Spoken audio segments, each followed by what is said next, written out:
Hi, I'm attorney Gary Nutskin. I'm a credit repair lawyer with Credit Repair Lawyers of America.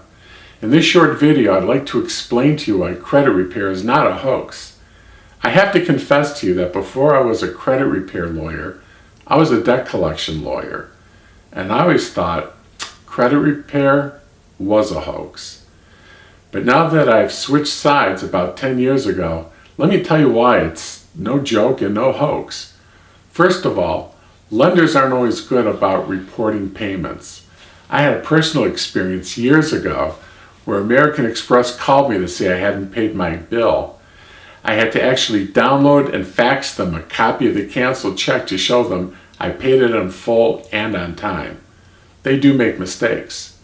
Second of all, and probably even more importantly, with identity theft being at an all-time high and still growing, it's up to you to look at your credit report and to make sure no one has open credit in your name and left a trade line or worse yet, a collection item on your credit report.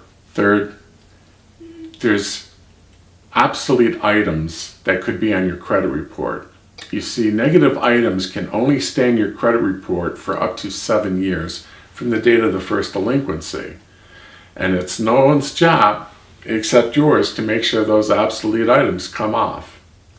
As you can see, and I could probably go on all day talking about the different kinds of mistakes we've seen in the past, 12, 13 years we've been doing this work. There are lots of kinds of mistakes. Credit repair is no hoax. It's something you should take very seriously. If you'd like, we're happy to review your credit reports for free to see if there are errors and mistakes on them. We're happy to talk to you to find out if you know of any errors and mistakes on your credit reports that we can repair at no out-of-pocket cost to you. I'm attorney Gary Nutskin, and I look forward to working with you. Thank you.